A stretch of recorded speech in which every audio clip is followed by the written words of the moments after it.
ಒಂದು ಅಭಾಗಲಬ್ಧ ಸಂಖ್ಯೆಯನ್ನು ಸಾಧಿಸಿ ಅನ್ನೋ ಲೆಕ್ಕನ ನೋಡಿದ್ವಿ. ಆಕ್ಚುಯಲ್ ಆಗಿ ಮೊದಲು ನಾವು ಇದು ಮಾಡಬೇಕಾಗಿತ್ತು, ಅದು ಮೊದಲು ಕಷ್ಟಕ್ಕೆ ಮಾಡಿ ಆಮೇಲೆ ಸುಲಭ ಮಾಡ್ತಿದ್ದೀವಿ. ಅಲ್ಲಿ 2 ರೂಟ್ ಇದಾವೆ. ಇಲ್ಲಿ ಒಂದು ಸಂಖ್ಯೆ ಇದೆ ಮತ್ತು ಒಂದು ಅಭಾಗಲಬ್ಧ ಸಂಖ್ಯೆ ಇದೆ. ಒಂದು ಸಂಖ್ಯೆ ಇದೆ, ಒಂದು ರೂಟ್ ಸಂಖ್ಯೆ ಇದೆ. ಹೌದಾ? ಸೇಮ್ ಹಿಂದಿನ ಲೆಕ್ಕದಲ್ಲಿ ಸಾಧನೆ ಮಾಡಿದಂತೆ ಇಲ್ಲಿ ಕೂಡ ನಾವು ಸಾಧನೆ ಮಾಡಬಹುದು. ಮೊದಲನೇದಾಗಿ ನಾವು ನಿನ್ನೆ ಯಾವ ರೀತಿ ನಾವು ಇದನ್ನ ಒಂದು ಭಾಗಲಬ್ಧ ಸಂಖ್ಯೆ ಎಂದು ಊಹಿಸಿಕೊಳ್ಳೋಣ ಅಂತ ಹೇಳಿದ್ನಲ್ಲ, ಅದೇ ರೀತಿ ಫಸ್ಟ್ 3 + √5 ಒಂದು ಭಾಗಲಬ್ಧ ಸಂಖ್ಯೆ ಆಗಿರಲಿ. ಒಂದು ಭಾಗಲಬ್ಧ ಸಂಖ್ಯೆ ಆಗಿರಲಿ. ನಿನ್ನೆ ಹೇಳಿದ್ರು ನೀವು ಭಾಗಲಬ್ಧ ಸಂಖ್ಯೆ ಅಂದ್ರೆ ಆ ಸಂಖ್ಯೆ ಯಾವ ರೂಪದಲ್ಲಿ ಇರುತ್ತದೆ? p/q ನ ರೂಪದಲ್ಲಿ ಇರುತ್ತದೆ. ಆದ್ದರಿಂದ ನಾವು ಮತ್ತೆ ಏನ್ ಮಾಡಬೇಕು?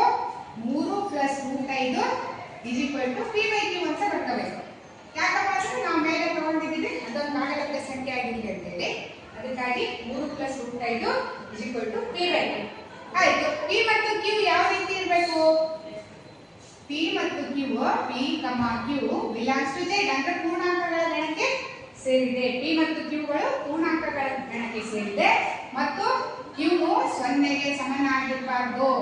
q is not equals to 0 ಮತ್ತು p ಮತ್ತು q ನ ಮಾಸ ಎಷ್ಟಾಗಿರಬೇಕು? 1 ಆಗಿರಬೇಕು. ಅಂದ್ರೆ ಅವೆರಡು ಸಹ ಅವಿಭಾಜ್ಯ ಸಂಖ್ಯೆಗಳಾಗಿರಬೇಕು. p ಮತ್ತು q ಎಂತ ಸಂಖ್ಯೆಗಳಾಗಿರಬೇಕು? ಅವೆರಡರ ಮಾಸ 1 ಆಗಿರಬೇಕು. ಅಂದ್ರೆ ಅವೆರಡು ಸಹ ಅವಿಭಾಜ್ಯ ಸಂಖ್ಯೆಗಳು ಆಗಿರ್ತವೆ. ಚಿಹ್ನೆ. ಈಗ ನೆಕ್ಸ್ಟ್ 3 + √5 p/q. ಹಿಂದಿನ ಲೆಕ್ಕದಲ್ಲಿ ನಾವು ಎರಡೂ ಕಡೆ ವರ್ಗಗೊಳಿಸಿದಾಗ ಅಂತ ತಗೊಂಡಿದ್ವಿ. ಈ ಸರಿ ಆಗಿಲ್ಲ. ರೂಟ್ ಇರೋ ಸಂಖ್ಯೆನ ಇದೇ ಸೈಡ್ ಬಿಟ್ಟು ಈ ಉಳಿದ ಸಂಖ್ಯೆಗಳನ್ನ LHS ಇಂದ RHS ಇರ್ತವೆ. Very simple. ಓಕೆ, √5 ಇಲ್ಲೇ ಇದೆ, p/q ಇಲ್ಲೇ ಇದೆ, ಅದನ್ನು ಸೇಮ್ ತಗೋಣ. ಇದನ್ನ ಈ ಕಡೆ LHS ಇಂದ RHS ಹೋದಾಗ ಚಿಹ್ನೆ ಏನಾಗುತ್ತೆ? ಇಲ್ಲಿ ಏನಿಲ್ಲ ಅಂದ್ರೆ ಪ್ಲಸ್ ಇರುತ್ತೆ, ಆಮೇಲೆ ಇದೇನಾಗಿರುತ್ತೆ? ಚಿಹ್ನೆ ಬದಲಾವಣೆ ಆಗುತ್ತೆ, ಮೈನಸ್ ಆಗುತ್ತೆ. ಓಕೆ, ಇಲ್ಲಿ ಛೇದದಲ್ಲಿ q ಇದೆ, ಇಲ್ಲಿ ಛೇದದಲ್ಲಿ ಏನಿದೆ? ಏನಿಲ್ಲ ಅಂದ್ರೆ ಏನಂತ ಅರ್ಥ? 1 ಇದೆ ಅಂತ ಅರ್ಥ. ಈ q ಗೆ ಮತ್ತು 1ಗೆ ಲಾಸ ಎಷ್ಟಾಗುತ್ತೆ ಚಿಲ್ಡ್ರನ್? q ಆಗುತ್ತೆ.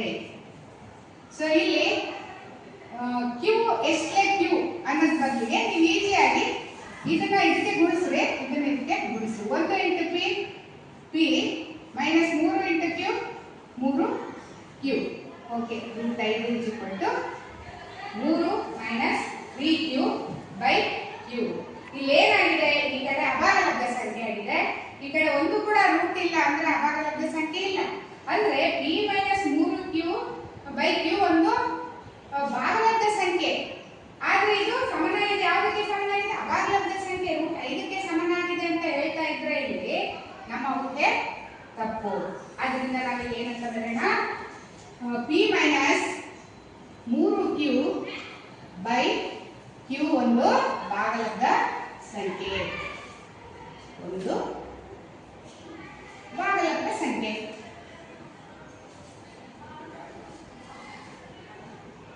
ಆಮೇಲೆ ಇದು ಒಂದು ಭಾಗಲಬ್ಧ ಸಂಖ್ಯೆ ಅಂದ್ರೆ ನಮ್ಮ ಊಹೆ ತಪ್ಪು.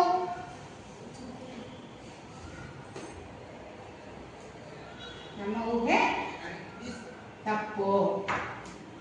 therefore 3 + √5 ಒಂದು ಅಭಾಗಲಬ್ಧ ಸಂಖ್ಯೆ ಆಗಿದೆ.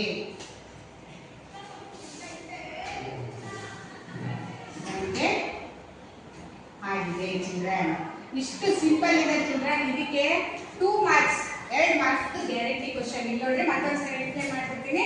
ಮೊದಲೇದು ನಾವು ಇದೊಂದು ಭಾಗಲಬ್ಧ ಸಂಖ್ಯೆ ಆಗಿದೆ ಅಂತ ಊಹೆ ಮಾಡ್ಕೋಬೇಕು. ಭಾಗಲಬ್ಧ ಸಂಖ್ಯೆ ಅಂದ್ರೆ p/q ಅಂತ ತಗೊಂತೀವಿ. p ಮತ್ತು q ಪೂರ್ಣಾಂಕಗಳ ಗಣಕ್ಕೆ ಸೇರಿದೆ. q 0ಗೆ ಸಮನಾಗಿರಬಾರ್ದು. ಅದೇ ರೀತಿ p ನ ಮತ್ತು q ನ ಲಾಸ ಎಷ್ಟಾಗಿರಬೇಕು? 1 ಇದೆ. ಇಲ್ಲಿ ನಾವು √5ನ ಒಂದ್ ಕಡೆ ಇಟ್ಕೊಂಡು ಉಳಿದ ಸಂಖ್ಯೆನ ಆ ಕಡೆ ತಗೋಬೇಕು. ಇಲ್ಲಿ ಲಾಸ ತಗೊಂಡಿದ್ದೀವಿ. ಈ ಒಂದು p - 3q ಒಂದು ಭಾಗಲಬ್ಧ ಸಂಖ್ಯೆ ಆಗಿದೆ, ಆದ್ರಿಂದ ನಮ್ಮ ಊಹೆ ತಪ್ಪಾಗಿದೆ. ಆದ್ರಿಂದ 3 + √5 ಅನ್ನೋದೊಂದು ಅಭಾಗಲಬ್ಧ ಸಂಖ್ಯೆ ಆಗಿದೆ ಅಂತೇಳಿ ಈ ರೀತಿ ನಾವು ಸಾಧನೆ ಮಾಡಬಹುದು. ಇದು ಪರೀಕ್ಷೆಗೆ ಗ್ಯಾರಂಟಿ ಬರುವಂತಹ ಲೆಕ್ಕ ಆಗಿರುತ್ತೆ. ಇದಕ್ಕೆ 2 ಮಾರ್ಕ್ಸ್ ಸಿಗುತ್ತೆ ಚಿನ್ನ. ಓಕೆನಾ ಮಕ್ಕಳೇ? ಹಿಂದಿನ ಲೆಕ್ಕ ಮಾಡುವಾಗ ನಾನು ಇದೇ ಲೆಕ್ಕನ 3+√5 ಒಂದು ಅಭಾಗಲಬ್ಧ ಸಂಖ್ಯೆ ಅಂತ ತೋರಿಸಿದೆ. ಈಗ ಜಸ್ಟ್ ಒಂದು ಚಿಹ್ನೆಯನ್ನು ಮಾತ್ರ ಚೇಂಜ್ ಮಾಡಿ ನಾವು 3 - ಒಂದು ಅಭಾಗಲಬ್ಧ ಸಂಖ್ಯೆ ಎಂದು ಸಾಧಿಸಿ ಅಂತೇಳಿ ನಾವು ಲೆಕ್ಕವನ್ನು ಮಾಡ್ತೀವಿ. ಇದು ಸೇಮ್ ಅದೇ ತರ ಫಸ್ಟ್ ನಾವು ಇದನ್ನ ಒಂದು ಭಾಗಲಬ್ಧ ಸಂಖ್ಯೆ ಆಗಿರಲಿ ಅಂತ ನಾವು ಊಹೆ ಮಾಡ್ಕೋಬೇಕು. 3 - ಒಂದು ಭಾಗಲಬ್ಧ ಸಂಖ್ಯೆ ಆಗಿದೆ. ಇದೆಲ್ಲರಿಗೂ ಗೊತ್ತಿದೆ. ಓಕೆ, ಭಾಗಲಬ್ಧ ಸಂಖ್ಯೆ ಅಂದ್ರೆ ಭಾಗಲಬ್ಧ ಸಂಖ್ಯೆಯ ರೂಪ ಯಾವುದು? p/q ರೂಪದಲ್ಲಿ ಇರುತ್ತೆ. ಭಾಗಲಬ್ಧ ಸಂಖ್ಯೆ ಯಾವಾಗಲೂ p/q ನ ರೂಪದಲ್ಲಿ ಇರುತ್ತೆ. ಆದ್ದರಿಂದ 3 - √5 p/q.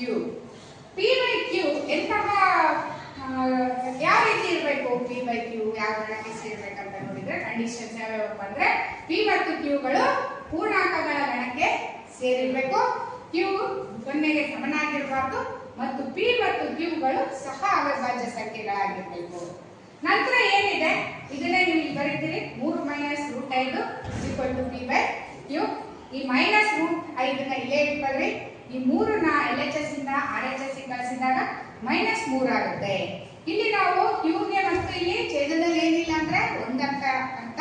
ಸೊ q ಗೆ ಮತ್ತು 1ಕ್ಕೆ ಲಾಸ ಎಷ್ಟಿದೆ? q ಆಗಿದೆ. 1ನ p ಗೆ ಗುಣಿಸಿ q ನ 3ಕ್ಕೆ ಗುಣಿಸಿ p 1 p - 3 × q 3q ಆಗುತ್ತೆ. ಸೊ -√5 p - 3q ಆಗುತ್ತೆ, /q ಆಗುತ್ತೆ. ಇದು ಇಷ್ಟೇ ಭಾಗ ನೋಡ್ರಿ. ಇದರಲ್ಲಿ ಏನಾದರೂ ರೂಟ್ ಇದೆನಾ? ಇಲ್ಲ. ಇದು ಒಂದು ಭಾಗಲಬ್ಧ ಸಂಖ್ಯೆ ಆಗಿದೆ. ಆದ್ರೆ ನಾವು ಯಾವುದಕ್ಕೆ ಸಮ ಅಂತ ತೋರಿಸ್ತಿದೀವಿ? ಅಭಾಗಲಬ್ಧ ಸಂಖ್ಯೆಗೆ ಅಂತ ತೋರಿಸ್ತೀವಿ. ಆದ್ರಿಂದ ಏನಾಗುತ್ತೆ? ನಮ್ಮ ಊಹೆ ತಪ್ಪಾಗುತ್ತೆ. ಇದು ಒಂದು ಭಾಗಲಬ್ಧ ಸಂಖ್ಯೆ ಆಗಿದೆ, ಇಲ್ಲಿ ಅಭಾಗಲಬ್ಧ ಸಂಖ್ಯೆಗೆ ಸಮನಾಗಿದೆ ಅಂತ ನಾವು ಹೇಳ್ತಾ ಇದ್ದೀವಿ. ಅದಕ್ಕಾಗಿ ನಮ್ಮ ಊಹೆ ತಪ್ಪಾಗಿದೆ.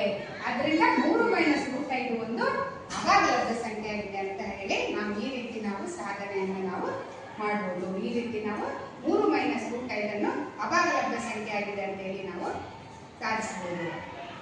3 + √5 ಒಂದು ಅಭಾಗಲಬ್ಧ ಸಂಖ್ಯೆ ಎಂದು ಸಾಧಿಸಿ ಅಂತ ಲೆಕ್ಕ ನೋಡಿದ್ದೀವಿ. ನಿಮ್ಗೆ ಯಾವಾಗಲೂ ನೀವು ತಪ್ಪು ಮಾಡೋದು ಎಲ್ಲಿಯಪ್ಪ ಅಂದ್ರೆ ಮೈನಸ್ ಬಂದಾಗ ನೀವು ತಪ್ಪು ಮಾಡೋದು ಜಾಸ್ತಿ. ಅದಕ್ಕಾಗಿ ಮೈನಸ್ ಇರೋದು ಒಂದು ಲೆಕ್ಕವನ್ನು ನಾವು ನೋಡೋಣ. ಇಲ್ಲಿ ನೋಡ್ರಿ, √7 - 3 ಒಂದು ಅಭಾಗಲಬ್ಧ ಸಂಖ್ಯೆ ಆಗಿರಲಿ ಎಂದು ಸಾಧಿಸಿ. ಅಭಾಗಲಬ್ಧ ಸಂಖ್ಯೆಯನ್ನು ಸಾಧಿಸಿ ಅಂತಿದೆ. ಎಲ್ಲ ಸ್ಟೆಪ್ಸ್ ಸೇಮೆ. ಫಸ್ಟಿಗೆ ನಾವು ಇದೊಂದು ಭಾಗಲಬ್ಧ ಸಂಖ್ಯೆ ಆಗಿರಲಿ, ಒಂದು ಭಾಗಲಬ್ಧ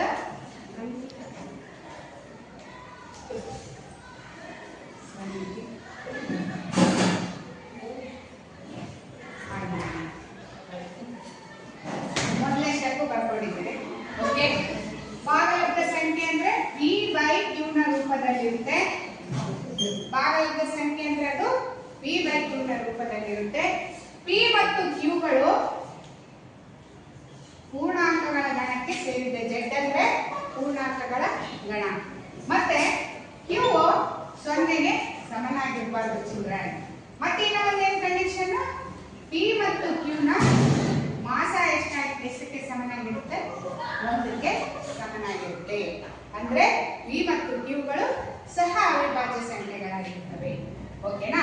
ನೆಕ್ಸ್ಟ್ ರೂಟ್ ನ ಇಲ್ಲೇ ಇಡ್ರಿ, 3ನ ಆ ಕಡೆ LHS ಇಂದ ಆ ಕಡೆ p/q ಅಲ್ಲೇ ಇರುತ್ತೆ. ಈ 3 LHS ಇಂದ RHS ಗೆ ಬಂದ ಯಾವ ಚಿಹ್ನೆ ಬರುತ್ತೆ? ಮೈನಸ್ ಇದ್ರೆ ಪ್ಲಸ್ ಬರುತ್ತೆ. ಮತ್ತೆ ಇಲ್ಲಿ ಛೇದದಲ್ಲಿ ಏನಿದೆ ಅಂದ್ರೆ ಅದು ಏನಿದೆ ಅಂತ ಅರ್ಥ? 1 ಇದೆ ಅಂತ ಅರ್ಥ.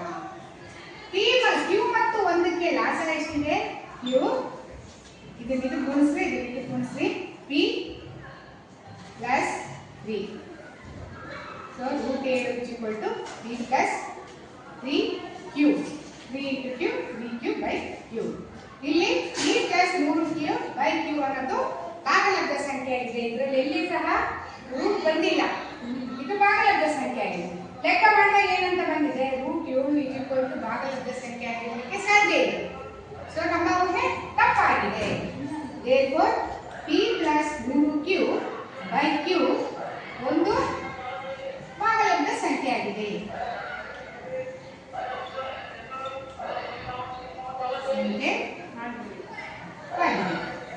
ಅವಾಗ ಏನಂತ ನಾವು ಅನ್ಕೊಂಡಿದ್ದು ಭಾಗಲಬ್ಧ ಸಂಖ್ಯೆ ಊಹೆ ಏನಾಗುತ್ತೆ? ತಪ್ಪಾಗುತ್ತೆ. therefore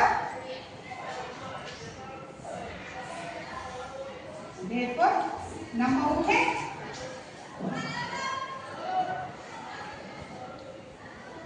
ತಪ್ಪು. देखो √7 - 3 ಒಂದು ಅಭಾಗಲಬ್ಧ ಸಂಖ್ಯೆ ಆಗಿದೆ.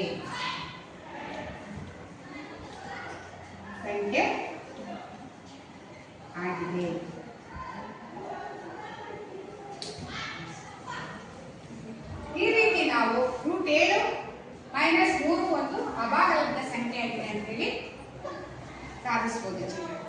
ಅರ್ಥ ಆಗಿದೆಯಲ್ಲ ಮಕ್ಕಳೇ?